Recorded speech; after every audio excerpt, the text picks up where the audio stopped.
Dans cette vidéo, on va parler de l'entretien de vos pinceaux. Pour éviter que leurs poils s'écartent, se cassent ou se détachent, je vais vous partager 3 erreurs à éviter, puis comment nettoyer vos pinceaux en 5 étapes.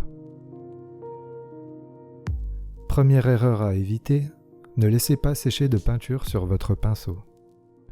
Quand vous peignez, c'est important de garder vos pinceaux humides pour éviter que la peinture ne sèche à l'intérieur. Ça abîmerait vraiment votre pinceau. Vous pouvez essayer de diluer la peinture sèche avec de l'alcool, mais vous ne retrouverez jamais votre pinceau dans son état d'origine. Deuxième chose à ne pas faire, laissez vos pinceaux tremper trop longtemps. Nettoyer et laisser sécher vos pinceaux doit être une habitude à chaque fin de session. Par exemple, ne laissez pas des pinceaux tremper toute une nuit juste parce que vous allez vous en servir le lendemain. Troisième erreur, ne jetez pas vos pinceaux abîmés. Ils peuvent avoir une autre utilité que celle prévue à la base. Ces pinceaux aux poils durs, écartés, irréguliers, pourront vous servir pour des effets de texture.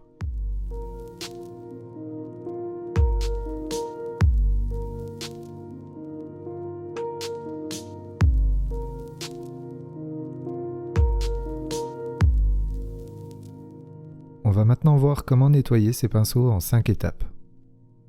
Et pour ça, on va prendre l'exemple d'un pinceau bien chargé en peinture.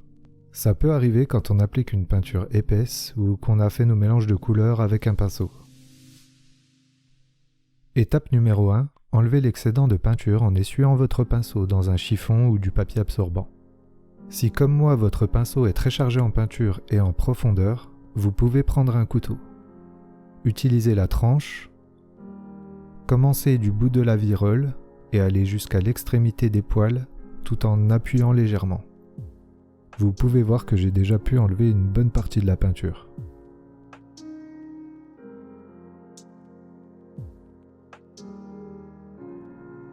Une fois que c'est fait, on peut passer à l'étape 2. Trempez et agitez votre pinceau dans l'eau pour diluer la peinture restante et essuyez-le dans un chiffon ou du papier absorbant. Quand vous peignez, je vous conseille d'avoir 2 récipients d'eau, un pour une eau propre et un pour les eaux sales qu'il faut changer régulièrement. Ça vous évitera de salir vos couleurs. Étape 3. Alors, je suis maintenant devant mon évier pour terminer le nettoyage de mon pinceau avec du savon. Vous pouvez trouver des savons vendus dans les magasins de beaux-arts, mais je trouve qu'un savon au pH neutre fait bien l'affaire. Alors pour commencer, utilisez un filet d'eau tiède. Une eau trop chaude, ça va faire fondre la colle qui tient les poils de votre pinceau, et il risque de perdre ses poils. Donc, pour nettoyer votre pinceau, vous pouvez soit directement sur un savon, ou alors dans la paume de votre main que vous avez savonné, venir appuyer légèrement votre pinceau, et vous verrez les poils s'écarter autour de la virole. Faites ensuite des petits gestes circulaires, et vous pourrez voir la mousse du savon se teinter. Une fois qu'on a bien fait partir ce qu'il restait de peinture, on peut passer à l'étape 4, le rinçage.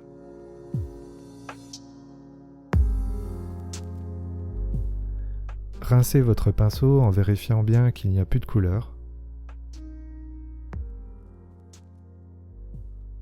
Avec vos doigts et en essuyant légèrement le pinceau dans votre paume, vous pouvez redonner aux poils de votre pinceau leur bonne forme. Et 5e et dernière étape, retirez l'excédent d'eau, essuyez et laissez sécher votre pinceau à plat. Voilà, cette vidéo est maintenant terminée, j'espère vraiment qu'elle aura pu vous aider. Vous pouvez retrouver toutes ces informations ainsi que d'autres sur la couleur ou encore le matériel dans mon livre numérique que je vous offre. Le lien est dans la description, il suffit de vous inscrire à ma newsletter. Vous aurez aussi d'autres conseils, informations, vous serez tenu au courant des dernières vidéos, donc n'hésitez pas. Vous pouvez aussi bien sûr vous abonner à la chaîne pour ne rien rater des prochaines vidéos. Bonne peinture et à bientôt.